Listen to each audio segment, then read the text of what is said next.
Good evening, friends. Thank you for turning up in such large numbers for a talk on scenography. Not a common subject. This, in fact, is the first talk on Alkazi scenography that I'm doing, because while I have observed his work for 16 years, while he was the director of the NSD and then again up till the 90s, I never really worked with him except in the 90s when he was doing some plays for the Living Theatre. So I did a couple of sets and designed lighting for him.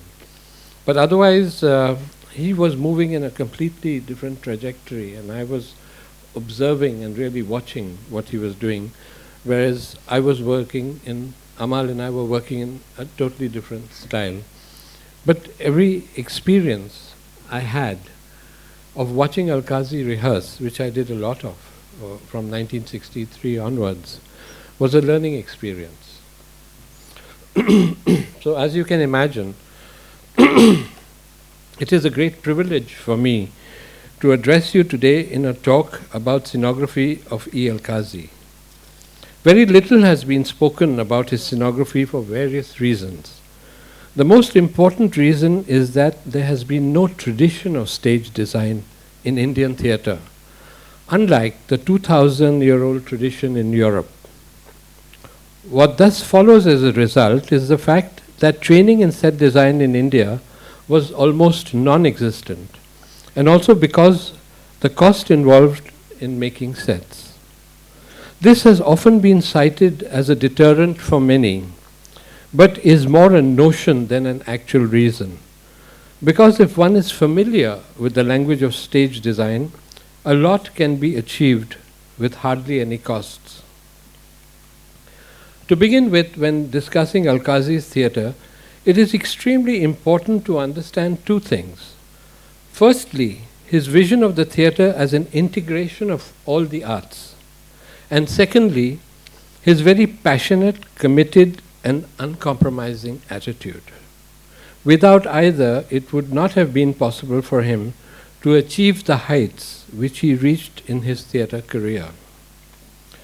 On a very quick personal note, I recollect my first introduction to this legendary figure. The year was 1963 and I was visiting Delhi to meet Amal. The next day she took me to the National School of Drama to introduce me to her dad. The school was at Ravindra Bhavan on the 3rd floor, and her dad's office was the first room as one entered the corridor of the NSD wing. But even before I entered the NSD corridor, as we emerged from the elevator, I was almost overwhelmed by the strong smell of saresh, the glue crystals that had to be heated to melt into a sticky paste. In the foyer, the carpenter of the school, Tarsim Lal, was pasting gold paper on plywood cutouts of trees, making a set for Shudraka's Mrichakatik, a Sanskrit play which Alkazi was directing for a Sanskrit society in Delhi. This was my first confrontation with Alkazi's set, even before I met him. There are many ironies associated with this moment in the later years of my life. And so I always refer to this experience as the forward-looking irony of my life. But to get back to Alkazi, for the remarkable stage designer that he has been, I will read out sections of a very damning review which he got for the play Macbeth. He published the review in the Theatre Unit Bulletin, as was his style, to openly discuss with his readers the so-called failures, why they were considered failures, and the ensuing dialogue that followed, which he always put down in print, had a purpose: to engage in such a dialogue, not merely to justify his work, but to discuss with his audience what were the parameters required of theatre criticism, and how one could understand this art by engaging in discussion. So, this review was called Macbeth, a Failure, reproduced in the Theatre Unit Bulletin of 1956, Volume 4, number 1112. So the review goes, hitherto the unit had enjoyed the reputation of being the best amateur company of English dramatics in India. The audience has seldom been let down by any of your productions. But Macbeth was a sad disappointment, because I know the unit can do better. For those not acquainted with the play or with Shakespearean grammar and metaphor, it was all Greek. Mr. Alkazi must realize that sacrificing clarity to emotional acting and reflective movement cuts off his contact with the audience, which should never happen even for a moment. It is most irritating to have it happen all the time. Nargish Kawasji as Lady Macbeth was another disappointment. Mrs. Kawasji lacked the evil force.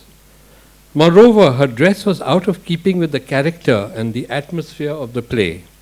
She should have been given slim, snaky lines that bespeak treachery, and not a skirt that stood out in flares like a dance dress. It seemed that her dress was too long for her, and to avoid tripping on it, she would jump on her toes every now and then. A word about the setting and lighting. The former seemed rather incomplete. The essential atmosphere was lacking in the setting, that of gloom and portending tragedy, which one still finds in Scottish castles today. Better use should have been made of the lighting to bring out effects.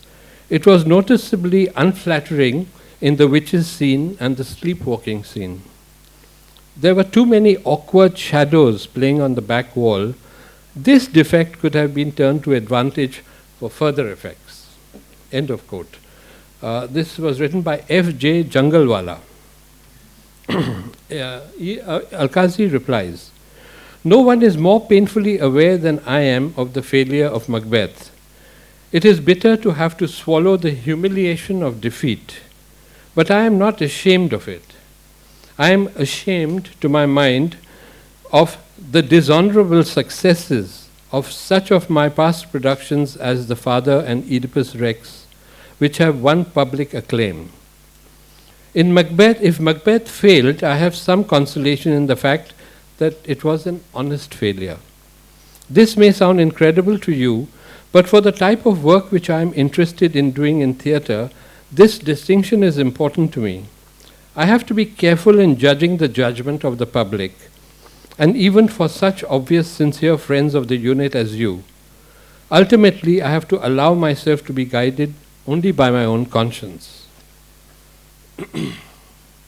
I know that, to use your words, hitherto the unit has enjoyed the reputation of being the best amateur company of English dramatics in India. And I am aware, aware that even so knowledgeable a writer as Fabian Bars has gone so far as to say in his recent book, Theatre in the East, without question, the theatre unit is the most competent troupe of actors in India, and their productions on occasion rank in quality and polish with the modern theatres of Japan, Europe, and America. End of quote. And Alkazi says, but I do not believe it.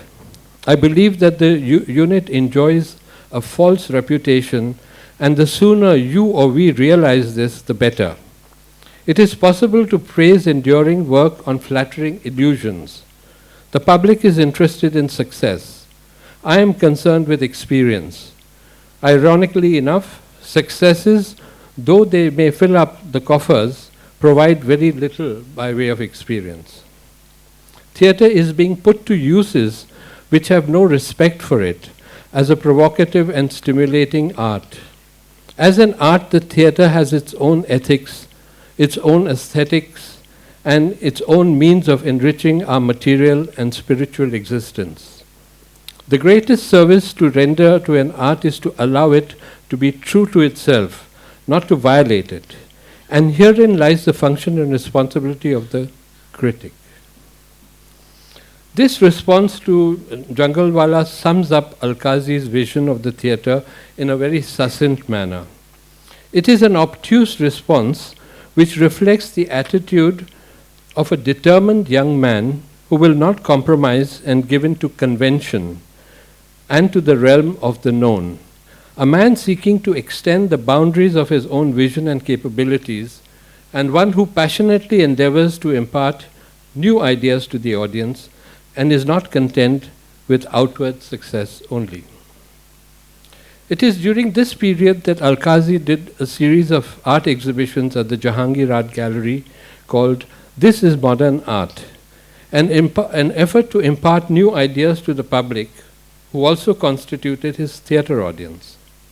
His deep commitment to the visual language is something that he was almost obsessed with, and when he spoke of abstraction, cubism, impressionism in painting, and when Nissim Ezekiel read his own poems, what became explicitly clear was a shift in paradigm from the realm of realism into the language of the metaphor, a new language of art that was special, with a grammar that needed to be understood and learnt.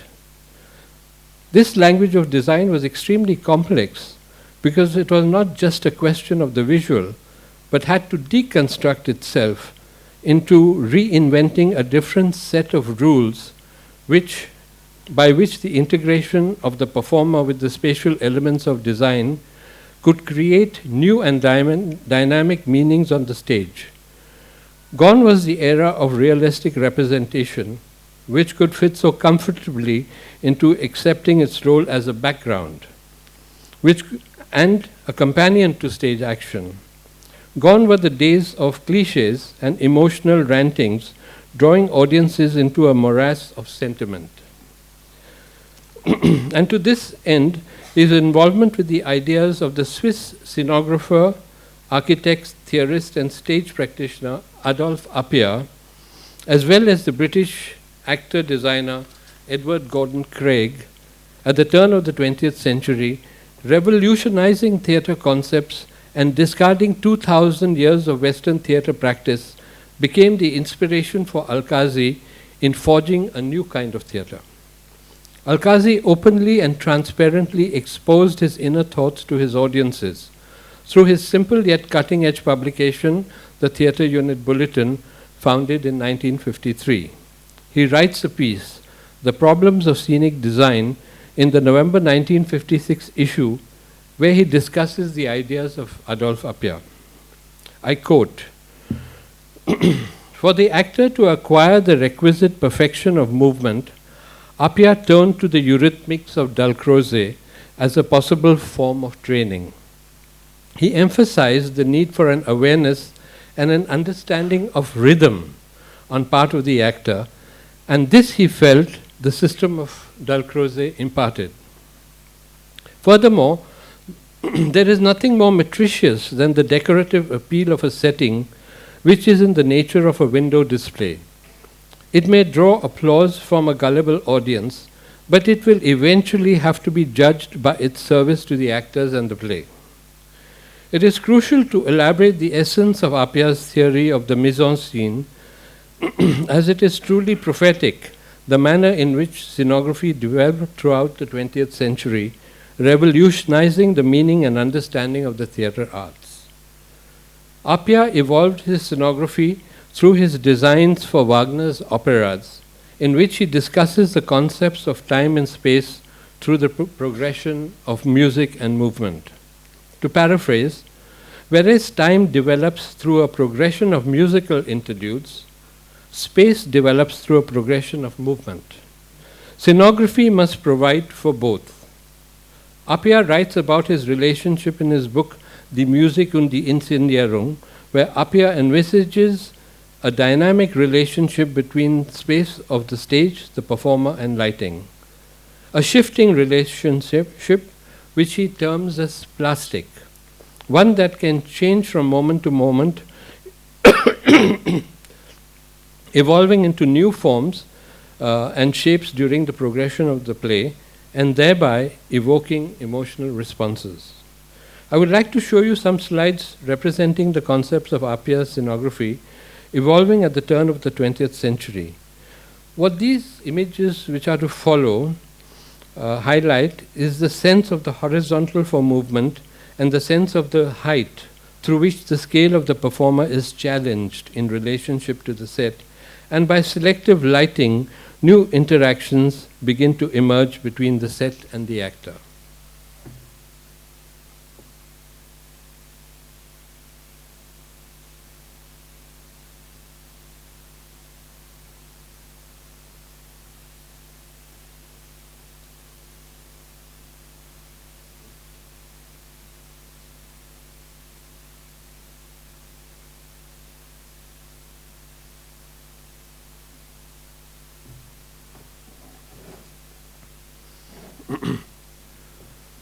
While these images may appear to be abstract and theoretical and apparently distant from life, if we go deeper into Alkazi's genius in stage design, we begin to see how he transforms some of these ideas, which clearly define his ability to simplify ideas in the most realistic of the plays he directed. Nothing could be more realistic than the dramas of Henrik Ibsen, the plays of Chekhov and Strindberg, which he did, the forerunners, who were the forerunners of modern realism.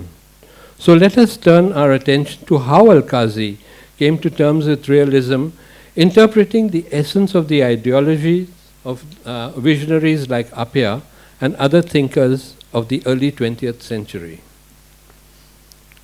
Realism is transformed into metaphor through the dynamics of space, creating interrelationships between visual and spatial elements on the stage. Thus, the dynamic intensity of realism is not apparent on the surface or on the outer surface of the realistic set, but is deliberative in the selective new relationships that are created on the stage through lighting. Take the set for Hedda Gabler. It is pristine in appearance, elegant in the flowing curtains and architectural elements, like the design of the shuttered doors and the balcony they lead onto, the tall columns, and the openness of the extended drawing room, almost dwarfing the human form. It conveys the environment of a privileged class and an established and settled household.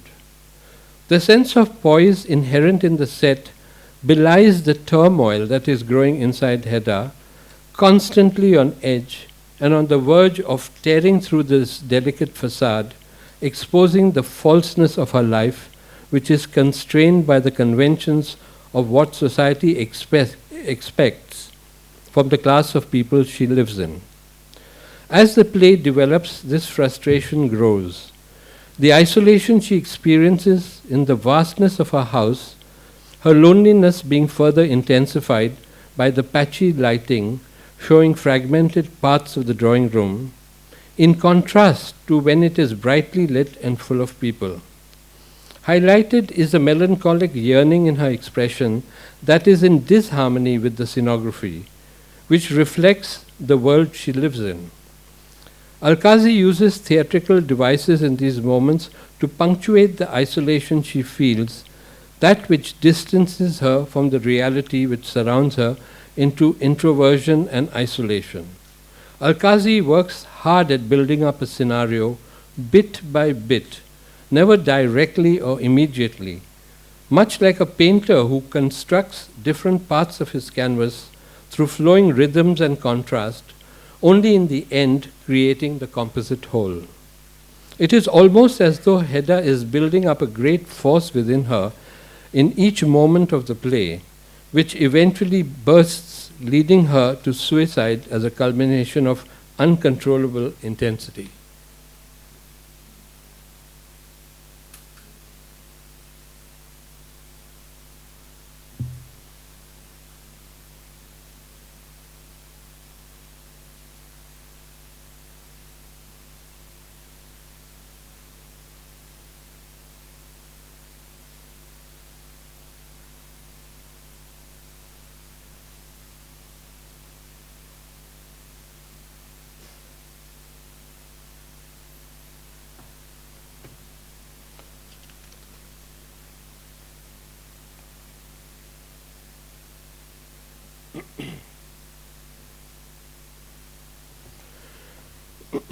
What is exciting about Alkazi's work lies in his ability to explore new ground and pose new challenges for himself each time, not settling on the ground he has already covered, but moving on and exploring new territory.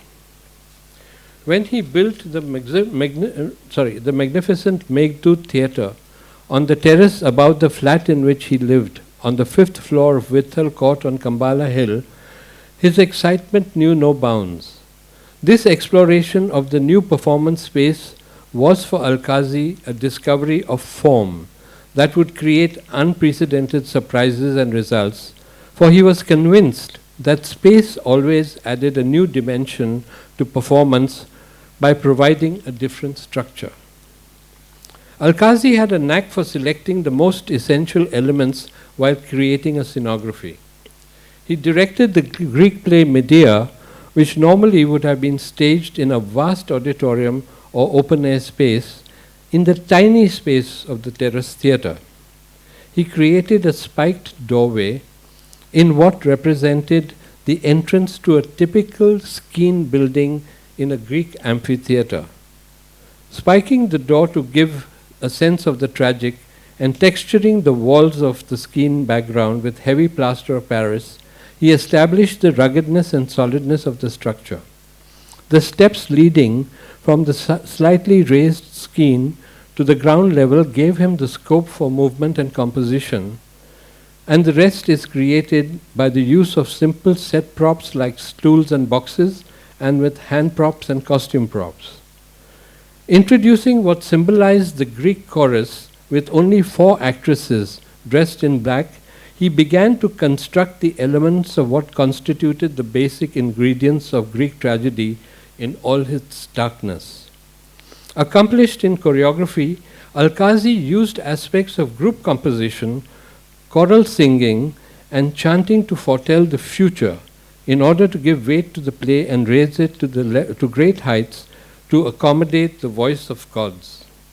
Medea lying across the steps in the front entrance or leaning on an altar-like structure in front of the Scenic wall foretells where her state of mind will lead her, to the killing of her children as a vengeance towards her husband.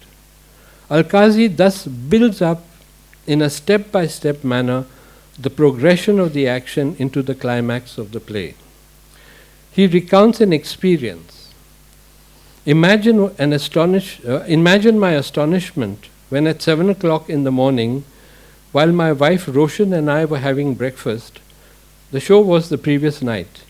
In walks Maqbool Fida Hussain, barefoot as usual, with an entire sketchbook full of powerful drawings he had made in the dark while the show was going on. He left the sketchbook for us as a gift.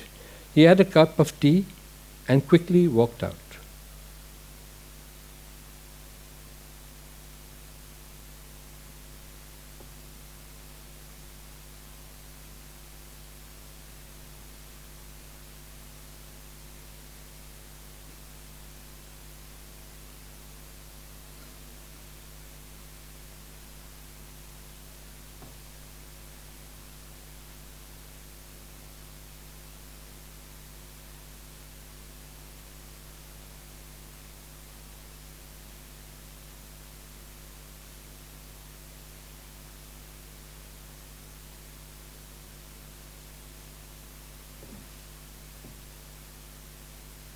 Now these are the images Hussain paints while he's watching the show.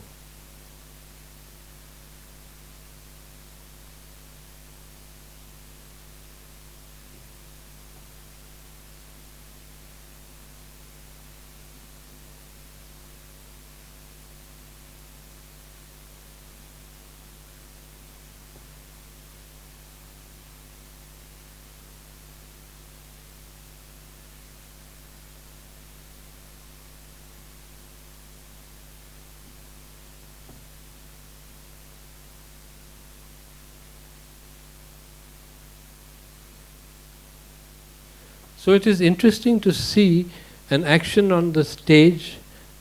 It is actually the intensity that the artist is expressing in his painting.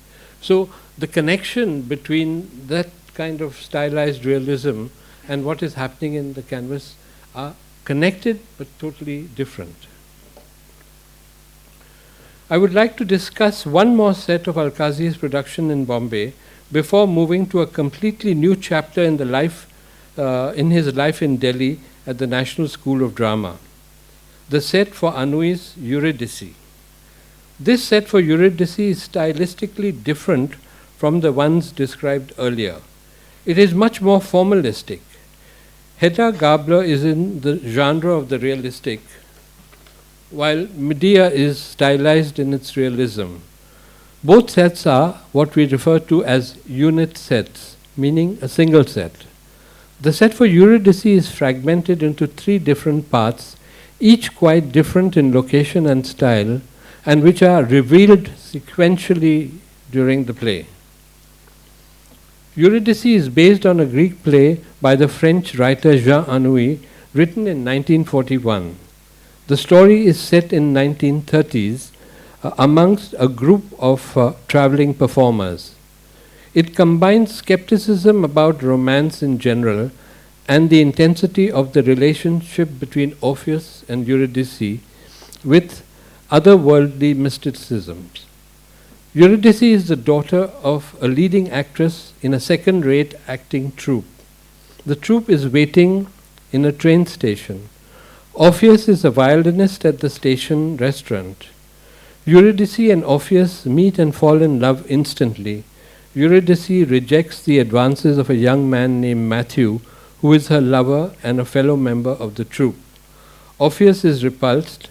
The plot is very complex and, like most Greek drama, has a strong underlying sense of tragedy. The railway tracks are substituted by electrical poles, arranged in such a manner that the pole on stage left is in the foreground and is significantly taller than the one placed at the back on stage right, which is much smaller in height. They are diagonally placed across the stage. The electrical wires that connect them also run diagonally across from the front to the back of the stage, producing the effect of a perspective and therefore of substantial depth. The quality of receding distance is important. It echoes the state of mind of Eurydice, lost in thought, and the sense of loneliness she experiences in her conflict between Orpheus and Matthew. It is also indicative of the 1950s of an existentialist predicament, from tragedy into existentialism being so much a part of the transition into contemporary thought in France after Sartre and others who defined modernist thinking. The waiting room on the railway platform contains a cheap metal frame bed backed by a drape heavily textured with plaster of Paris, reminiscent of the lowly, depressive and contemplative state of a modern lower middle class society. Finally, there's an elegant looking barroom scene, an escape into fantasy.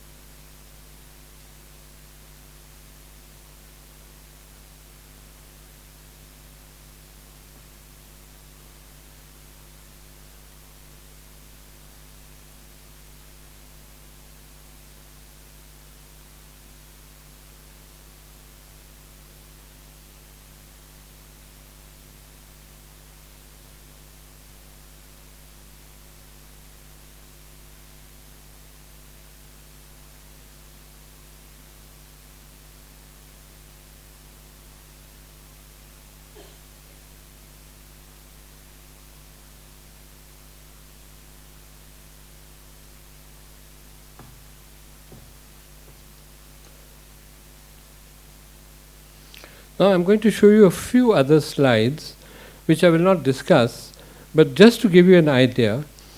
Other sets in this non-realistic genre included The Father, Murder in the Cathedral, and Miss Julie. And there are 2 versions of Murder in the Cathedral, one with Hussein designing the sets and one with Davirwala designing the sets. So this is a very early production of Miss Julie. Totally different genre of setting.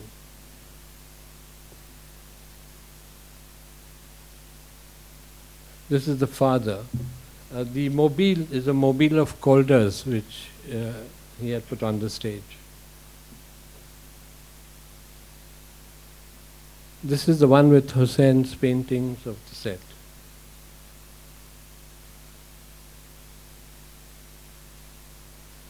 And this wonderful cross, which was 14 feet tall, was made by Davirwala, and the whole set was designed by him.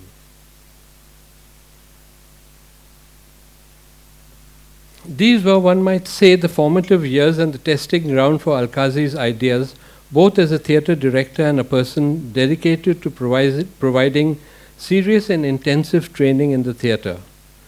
This period of almost 20 years, from the early 1940s to 1962, when he left Bombay to become the director of the National School of Drama, made him an accomplished and highly informed person of the theatre, with an ability to shoulder the responsibility of leading a national institution to heights of glory. I would like to discuss some of the influences that were to shape Alkazi's later work after he became the director of the National School of Drama. It was during this period, with the kind of institutional backing that he had, that he was able to translate his ideas more comprehensively into practice. There is no question of a doubt that a certain amount of infrastructure is required to work on the vast scale that Alkazi did at the NSD.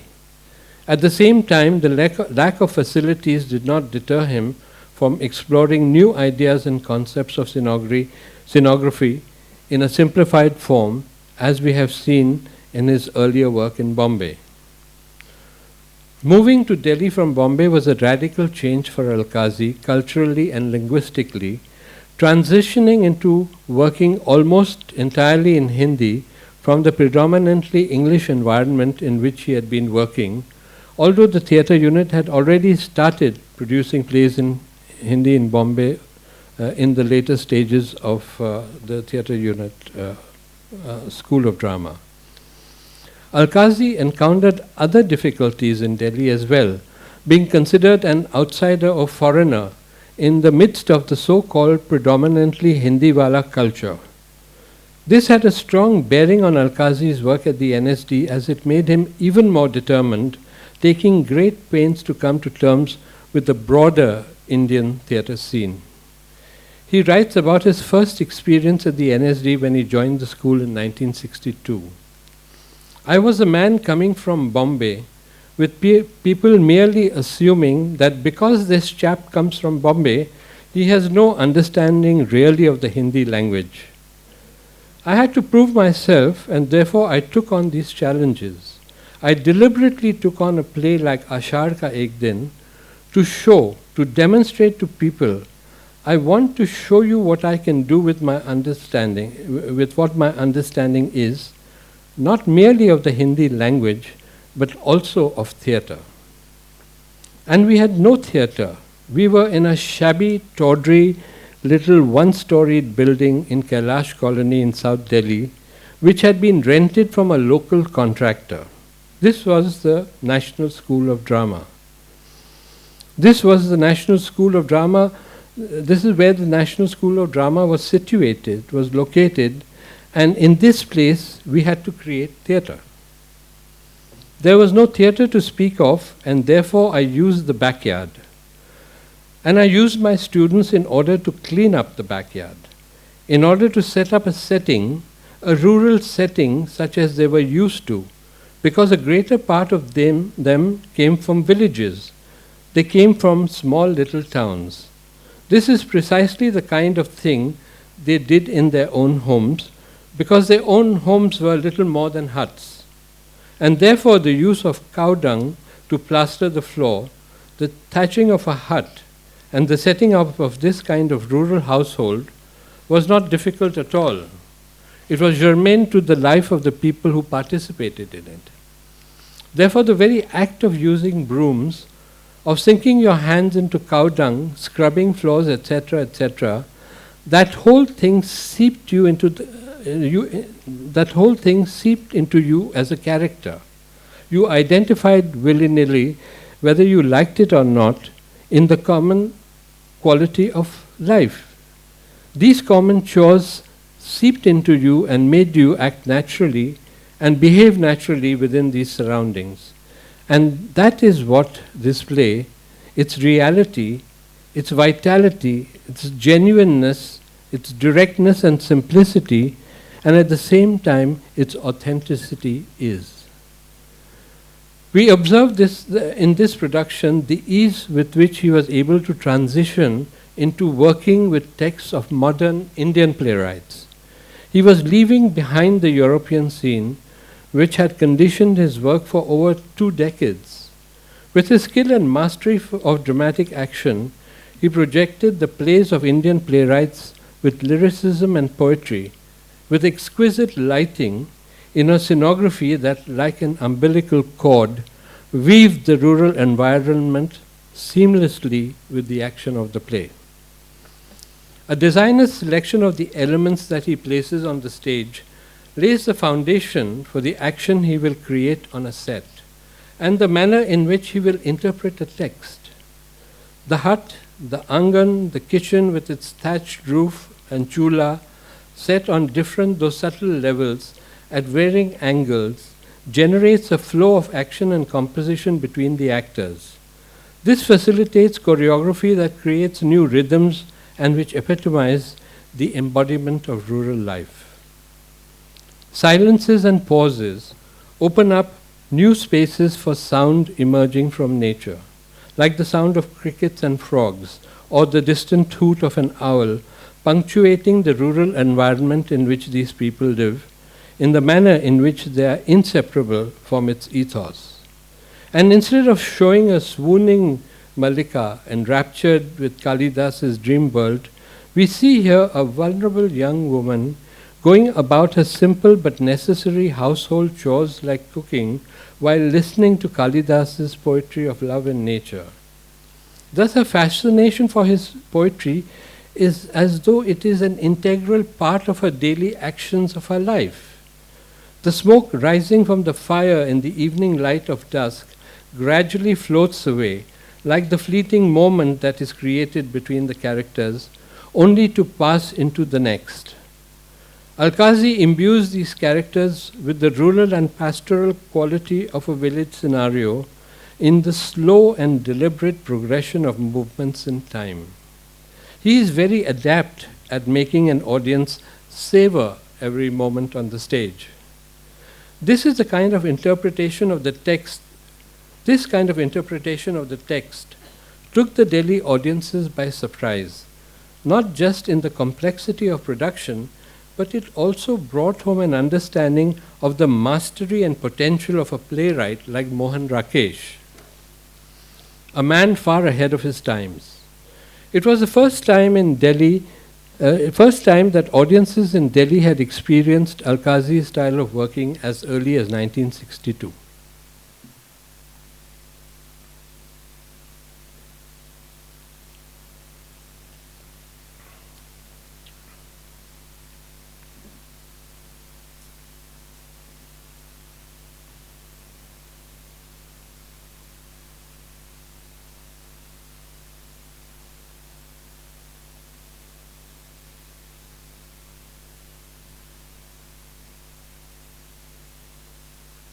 So this is in the backyard of the National School of Drama, which is a one-story building in Kailash Colony. It is important to define the parameters and ground rules Alkazi laid out for himself. The hallmark of Alkazi's work lay in the fact that he had to invent his own performance space, however simple. Alkazi writes, "Some months later we moved to the 3rd floor of Rabindra Bhavan.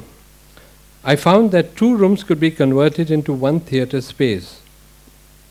And I was wondering if a wall that was between these 2 rooms could be brought down. Mr. Habib Rahman, who was the architect of Rabindra Bhavan as a whole, said to me, 'Yes, there's no problem about this at all. because it is not a weight-bearing wall, you can pull it down. I had it pulled down and set up a stage there without seeking anybody's permission, and set up a small studio theatre for a few thousand rupees. The CPWD was too lethargic to prosecute me.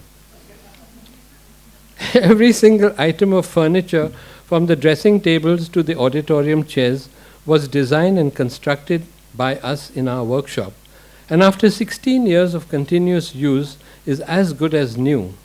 The entire lighting scheme and wiring had been planned and supervised by a student. Today, this is the most elegant little theatre in the capital, with more productions to its credit than any other similar centre. I personally remember being taken to see this theatre while it was being built by the carpenter of the NSD, Tarsim Lal, a true master craftsman, who also made the 80 chairs designed by Alkazi, with the finest teak wood and black leather seats at an unbelievable cost of rupees 34 per chair, all made in-house under Alkazi's supervision. As he wandered around the grounds of Rabindra Bhavan, he came across a disused space of land behind the building, in the middle of which stood a peepal tree.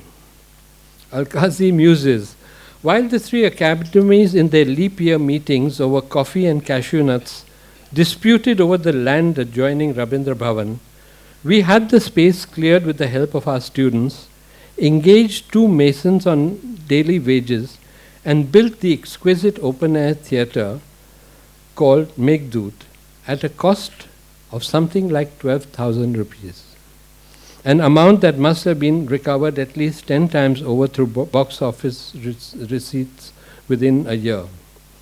A little later, the chief architect of the NDMC stumbled across the unauthorized structure. I thought he would institute legal proceedings against me. All he did was ask where I had got the mason who did such superb brickwork. If we move on further to analyzing the formal aspects of Alkazi's designs and the recurrent motifs that appear with consistent regularity in these designs, it becomes clear how Alkazi positioned his work partly to show a new kind of theatre to Delhi audiences, and partly to train students to perform within diverse spatial configurations and bring about an understanding that space and performance were interlinked. To do this, I will briefly discuss the significance of the work on Alkazi of the work of Leopold Gessner. As director of the Berlin State Theatre from 1919 to 1930, Gessner produced classical and contemporary plays on a bare stage, featuring graduated levels and flights of steps, later came to be known as Gessner Treppen or Gessner Steps, that served in the place of scene changes as platforms of different action, scene places as platforms for different actions.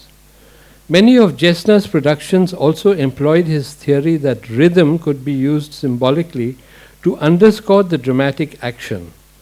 This was evident in his most famous production, Wedekind's Marquis von Keith, which was performed at double speed. This structural aspect of steps, generating movement and rhythm, was reminiscent of his contemporaries Appia and Dalcroze. Gessner trained his actors to adopt an oversimplified, anti-naturalistic manner, which was especially effective for interpretations of the possessed and frenzied characters in the plays of the early Expressionist period. And therefore, Alkazi engaged with the dynamics of movement, using steps in a large number of his productions, using them each time as the play demanded, with ingenuity and imagination.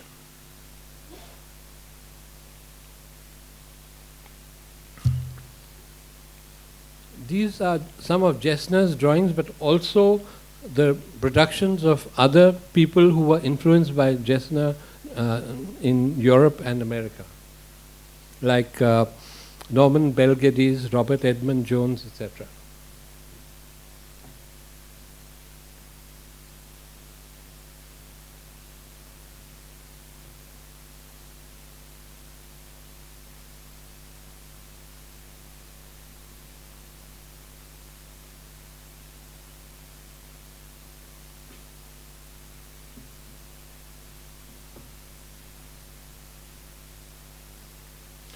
some of these sets are for operas, so they're very large in their scale.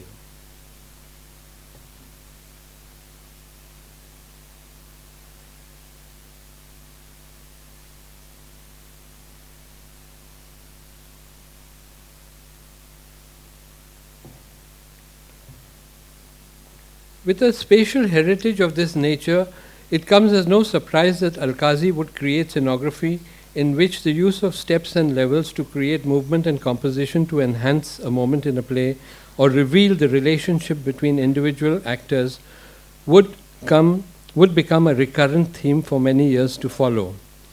One of Alkazi's earliest sets was Dharamveer Bharati's play Andha Yug, set in the ruins of Firoz Shah Kotla, just outside Delhi Gate, one of the entries into the walled city of Old Delhi. He reminiscences, I spent quite a lot of my time going around Delhi. As a newcomer to Delhi, I was fascinated by its monuments, and as I moved around, I stumbled across Firoz Shah Kotla. I ventured inside, and I found there a place that was ideal to serve as the backdrop for one of the most important plays of its time, Andha Yug by Dharamveer Bharati, based of course, as you know, on the Mahabharata.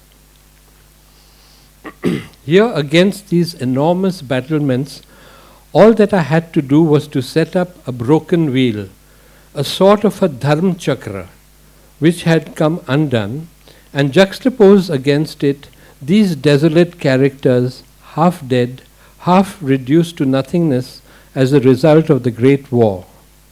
And on top, the vultures waiting to pounce on the dying individuals. This was a thing that gave a kind of vastness of a gigantic quality to the entire meaning and significance of Andha Yug and of the Mahabharata. Here the news is brought to the mother Gandhari of the death of her son. She bewails and mourns the death of her son, holding on to the last remnants of his body. She decides to put a bandage around her eyes, withdrawing from the world. She wants to have nothing to do with human existence. These pictures show the kind of monumental quality that could be achieved merely by using one large enormous wall. Alkazi added steps and levels flanking the great stone wall and blended it beautifully, as though they always existed in the original environment. This transformed the locale from being merely a background, with actors moving up and down, scaling the top of the wall. Alkazi created beautiful compositions which transformed the dimensions of the play. The scenography provided the perfect mise-en-scene to encapsulate the idea and the scale of and the sense of the Great War.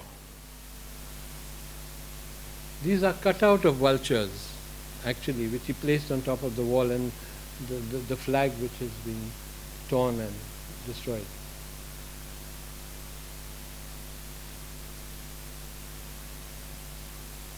And he then builds up the mise-en-scene.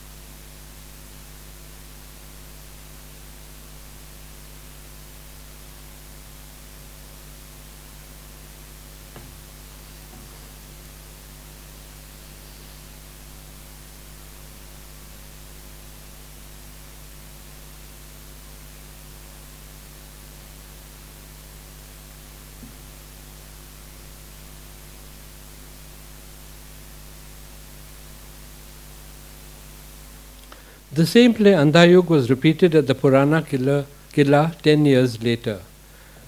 The configuration of the stage is much more complex here, providing a far greater scope for movement, composition, and a totally different choreography. It provided the scope for different groups of actors simultaneously positioned at different levels to interact with strong and rapid movements, of individuals and groups from one part of the stage to the other, providing endless possibilities for choreographing war scenes and contrapuntal movements. Lighting too provided the scope for dynamic interrelationships between different parts of the stage, which were simultaneously used and where the action could occur altogether. All in all, it multiplied exponentially the scope provided by the space at Firozshah Kotla. In contrast, the scenography at Firozshah Kotla gives the impression of almost being contemplative of the war as an internalized experience. Compared to this, the manifestation of the Great War at the Purana Killa was completely extroverted.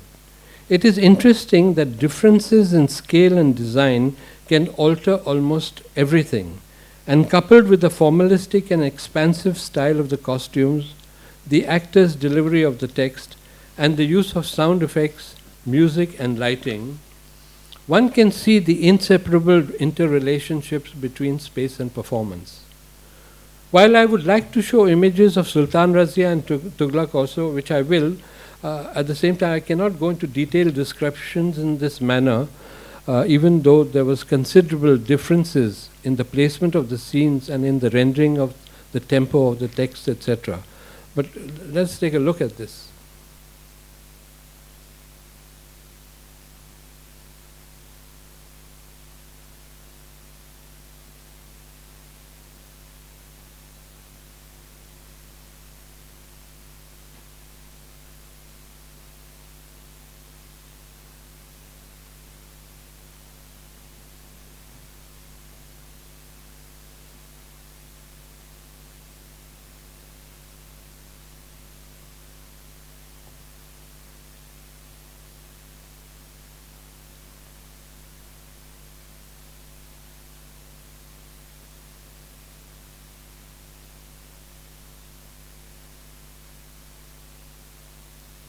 Please continue.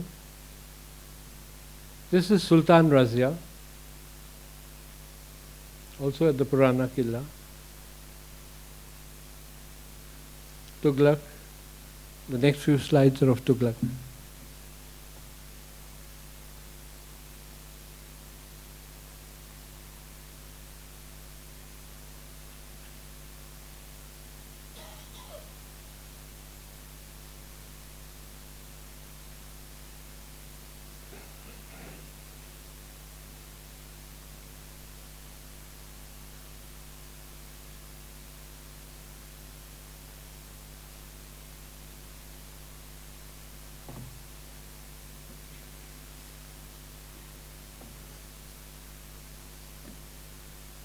Let me now move on to the production of Danto's Death by George Büchner.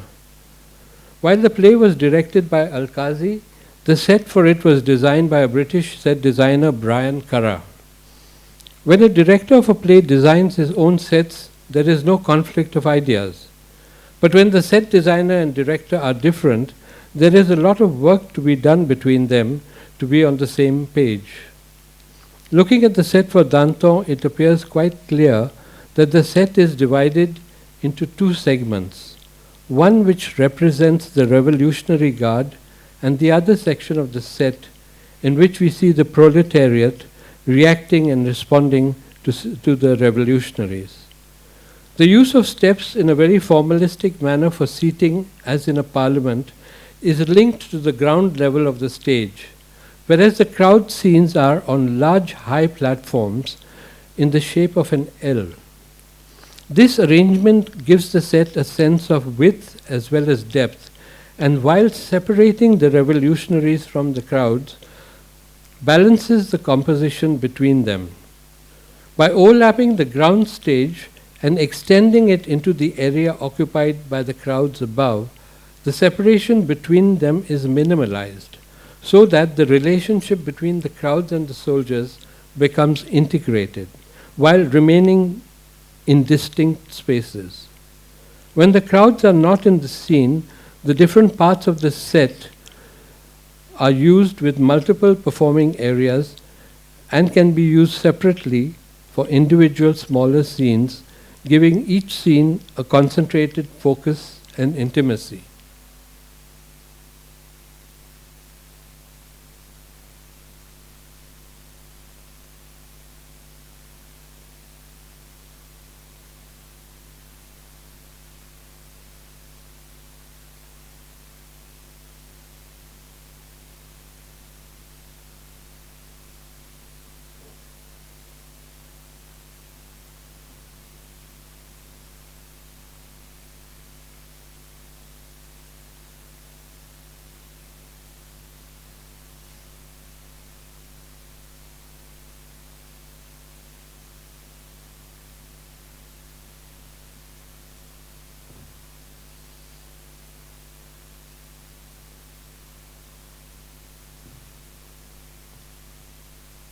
Finally, I will focus on Julius Caesar.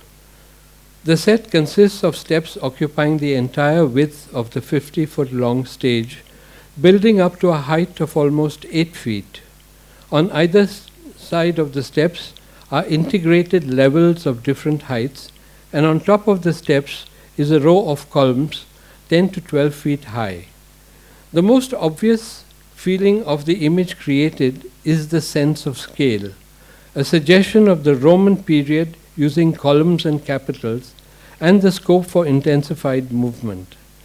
The size of each and every individual element on the stage, the girth and height of the columns, the spaces between them, the height and width of each step, and the sizes of each of the level are carefully measured.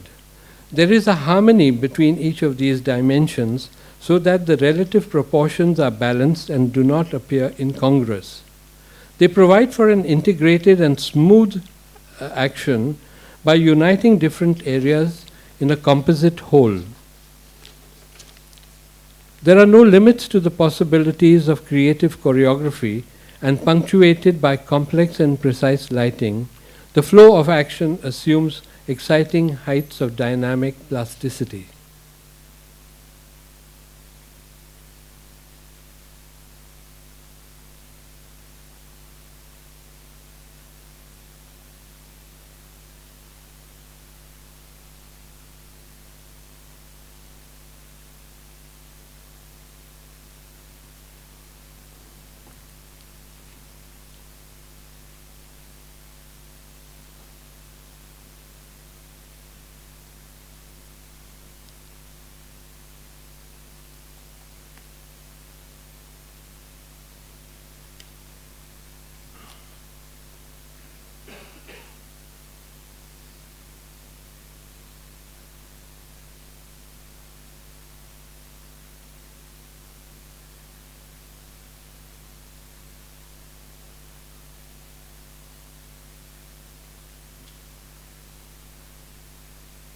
I would like to conclude by drawing your attention to some other aspects of Alkazi's scenography.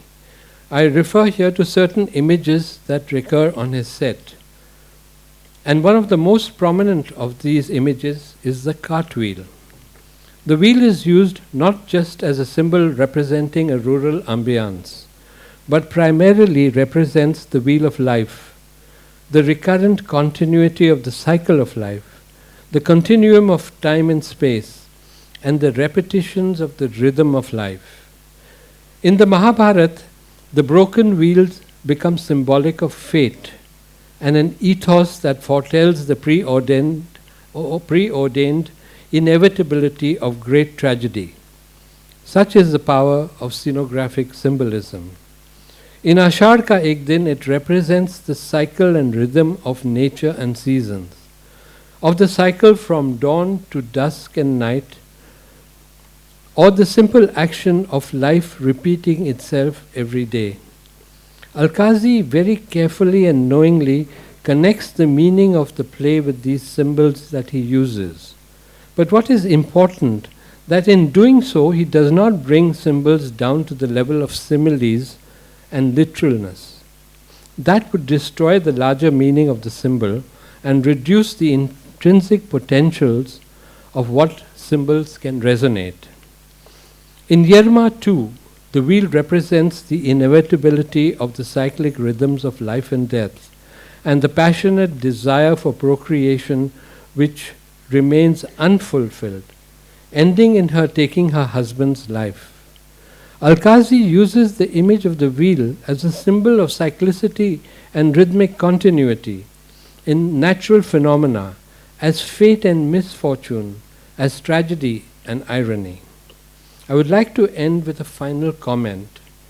In the 16 years that Alkazi spent at the National School of Drama, his first and foremost dedication was to the students. He built up the system of training geared to ensure a comprehensive understanding of the arts as related to the theatre. He nurtured people from many disciplines like stagecraft, lighting, from traditional theatre, Asian theatre, from cinema, etc. The list is unending. He was a great teacher of stage design, inculcating a sense of design into people who came to study from rural areas by using motifs that were already a part of their own life to begin with, and then moving on to ideas of modernity. Thank you.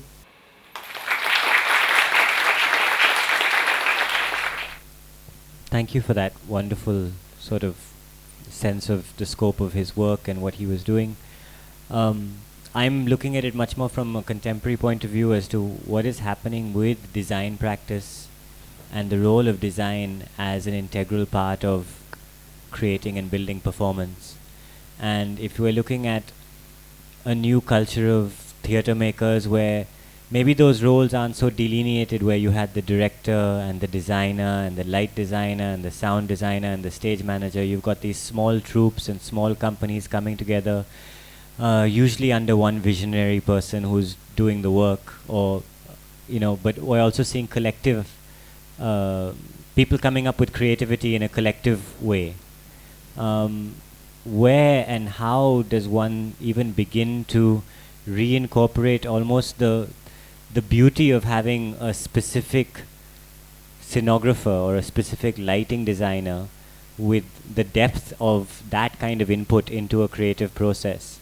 Am I making, is the question making sense? Like, how does one bring that back in where you've got ensemble work and ensemble creativity happening in the theatre making process? And what are your thoughts on the future of design in this kind of setup? Because that's what seems to be our realities, where everyone is working with bare stages and 4 cubes instead of thinking of what they could do with it. You're quite right. The situation today is not as good as it looked some years back.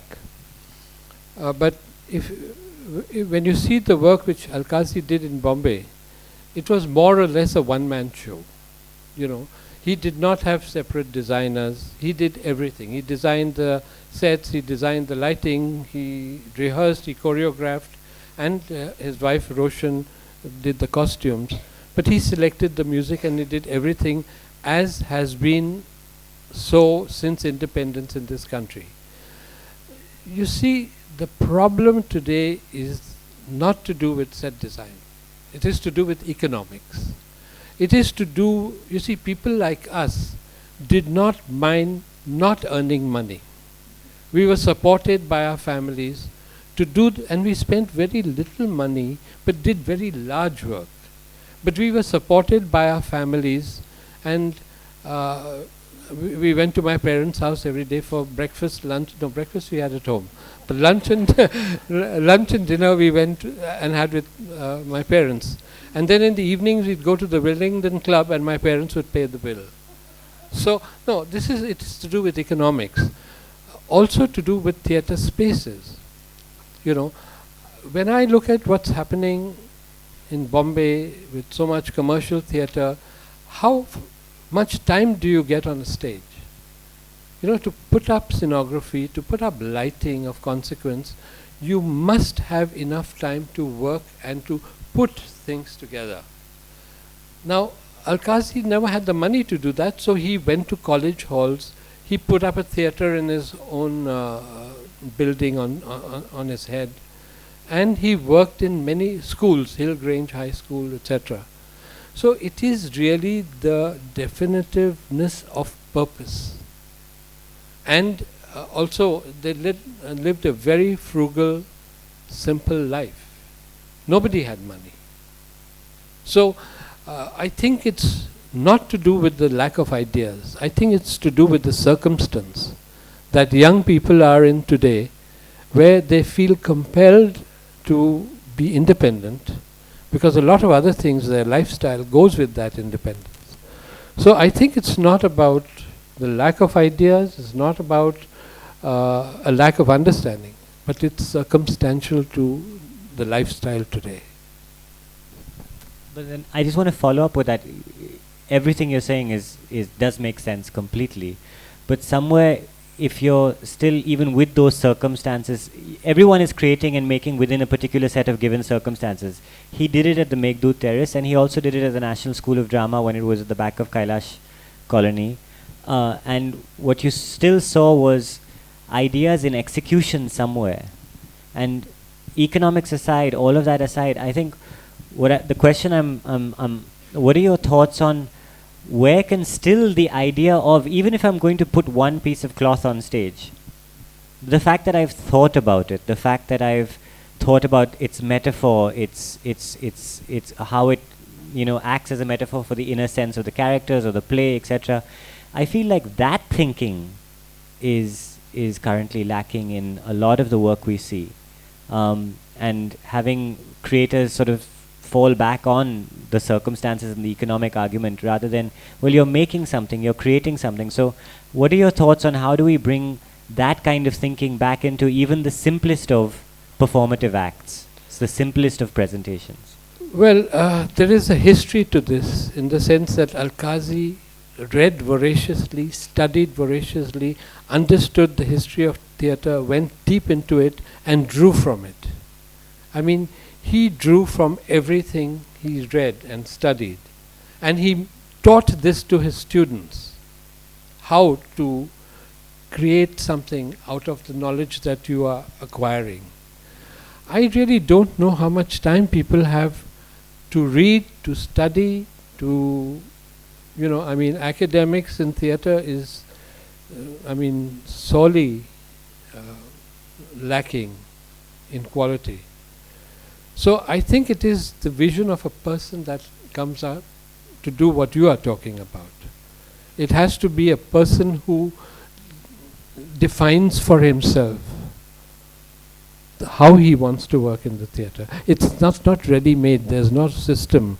We don't have the infrastructure. But apart from the economics, which is a different reason, there has to be that determination, passion and vision to want you to do something. There is nobody to stop you from doing what you want to do.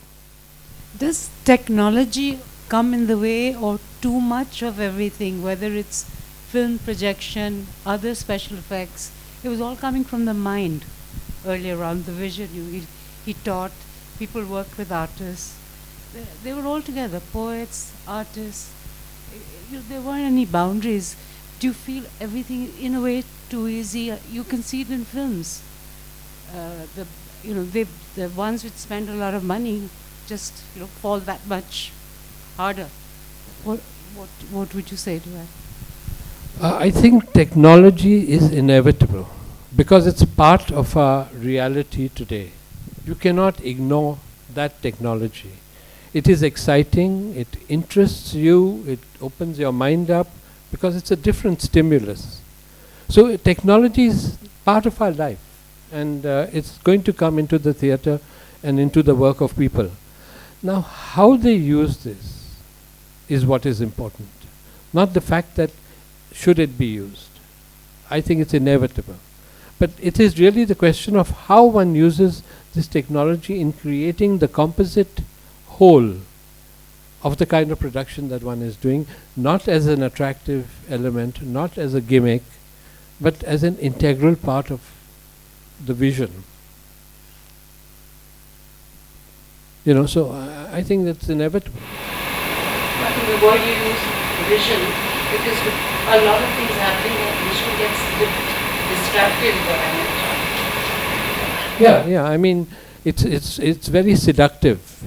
Technology is extremely seductive because it can, I mean, I'm reminded of what Alkazi says about audiences and successes, by means of window dressing and creating something attractive on the stage. But the link with what is happening between what is around one, and the distinction between stage design and scenography is just this. Stage design was the designing of a stage, a set, and beautiful set, and the actors were supposed to connect with the set and relate to the set. But with people like Appia, you go into a different dynamics with the set. The set becomes the performer as much as is the actor. So the dynamics between performance, scenography, and everything that is interrelationship between the actors, everything is part of one composite whole. And which is why we don't any longer use the word stage design or set design, but use the word scenography, because the implication, the connotation of scenography is very different from stage design. The idea about technology and how it's affected how anybody would use it, it also has affected how we read theatre, or how we read it as audience members who are now completely living in a mediated universe. So the other question is maybe going back to what are the with respect to audiences and the set and the scenography as performer, as also a part of the whole integrated act. I would really been interesting to hear what Alkazi's learnings were. We had the review at the beginning just on Macbeth, but especially the bit about Lady Macbeth's costume was phenomenally funny, and I'm going to remember that for a long time. But what were his learnings through presenting and putting up these scenes and these mise-en-scenes in front of different audiences, or even from your own experience? I mean, can you share thoughts about how the audience has interpreted the scenography and the contribution of scenography in different plays that even you've created? Yeah, I'm going to give this to Amal because, a lot of Alkazi's formative thinking happened at the time when he was in England, where new institutions like the ICA, etc., were being created. There were new ideas. People like Herbert Reed were writing on art, and it was a whole excitement. You see, what is so common between India and the rest of Europe is the fact that things happen simultaneously. There was a war in Europe in the 40s. We got our independence in the 40s. After the war and after independence, there was a whole new excitement. The idea of building nations, the idea of creativity was at its very high point. And in this situation, where Alkazi goes to England just after the war, Amal keeps telling me about what influenced him. The audience response was amazing. Who would not be able to respond to the spectacle of Purana Killa? Who would not be able to? And when he created, I haven't shown you images of King Lear, which he did in the studio theatre, in this little theatre on the 3rd floor of Rabindra Bhavan. I haven't shown you pictures of the set designs for the open air theatre, Meghdut in Delhi.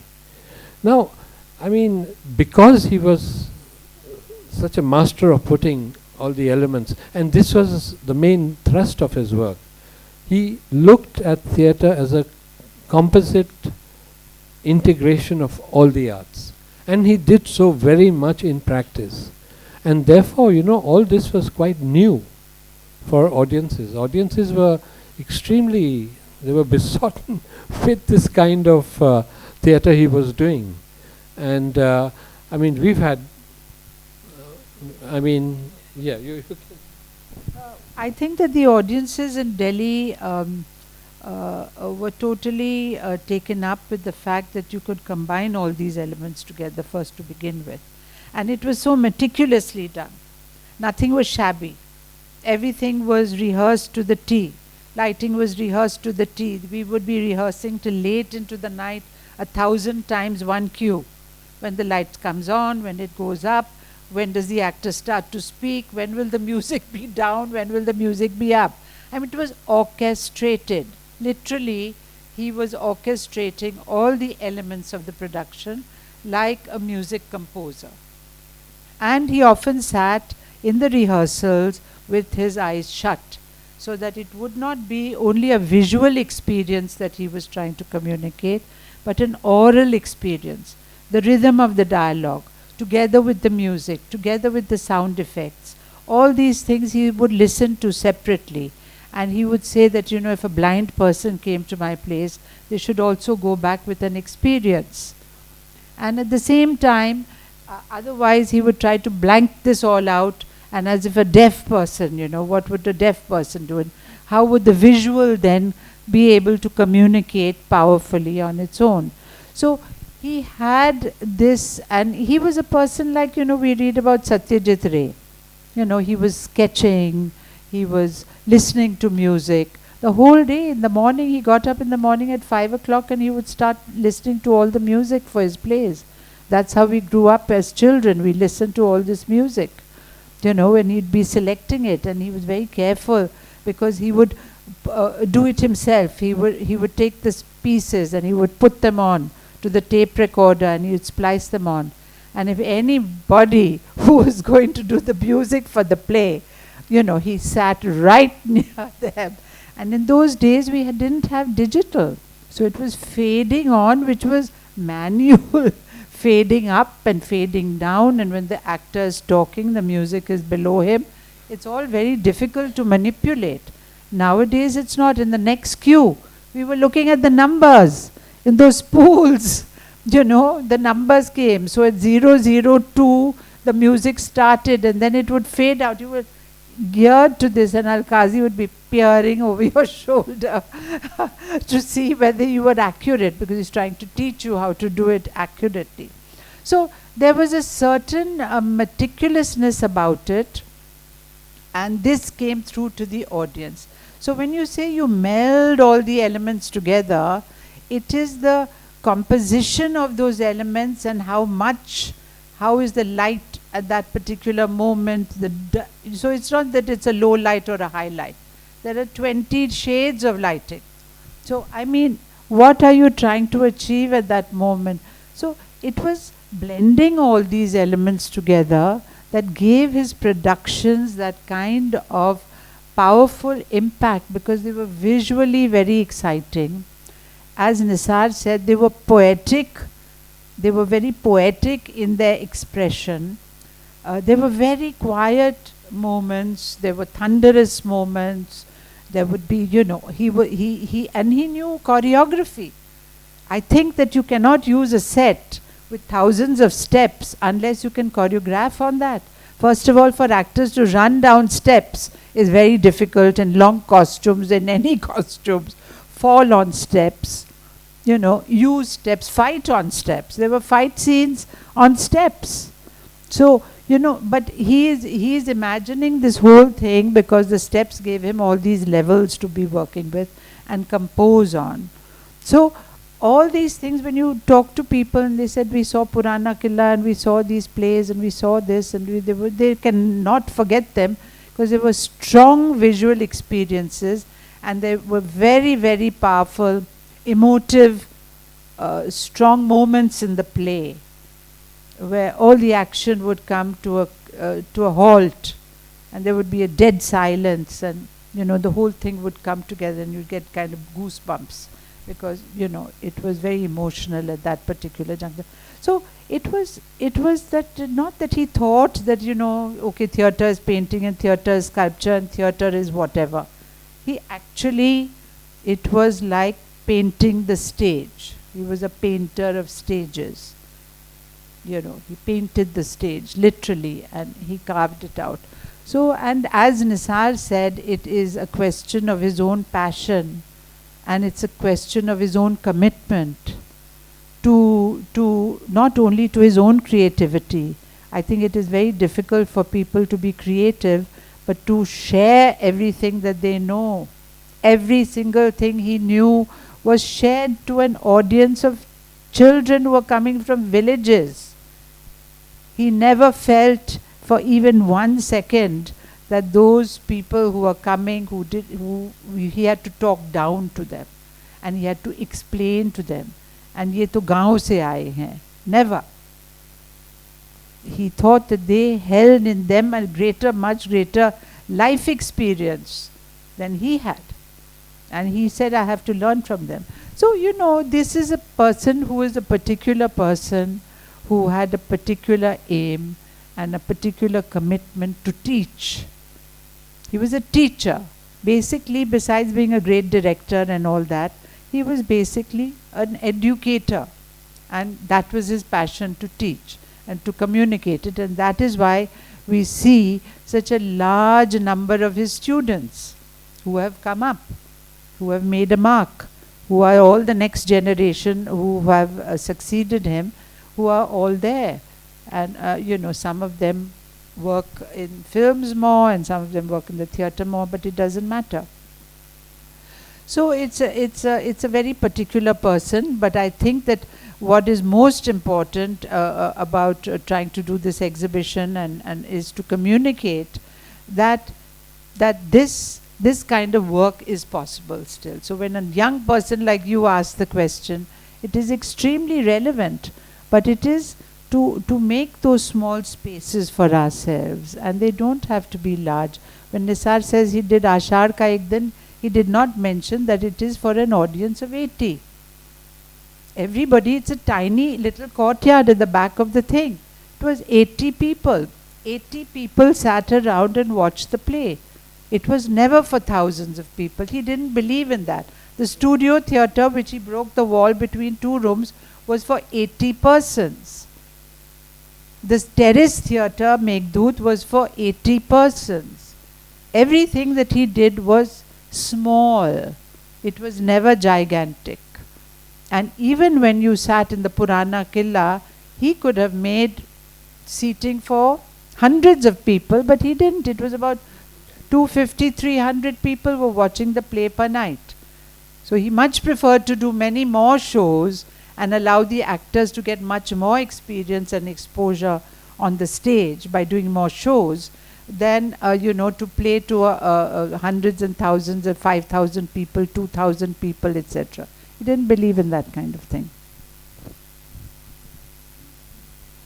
I think the greatest thing he understood was the use of space. And what he understood was that space dictates performance. You can change performance by changing space entirely. And if you look at the history of stage design from the Greeks onwards, this is what you see, that performance space dictates performance structure. And that is why working in small space. Now, it is so amazing, this production of Andayug at the Firozshah Kotla as compared to Purana Killa. As I said, it became an internal experience at Firozshah Kotla. And you see the faces of the actors, you see their clothes which are different. And when you go to the Purana Killa and you see these huge headdresses and long costumes, I mean, the change of space really necessitates the change in scale of the human form.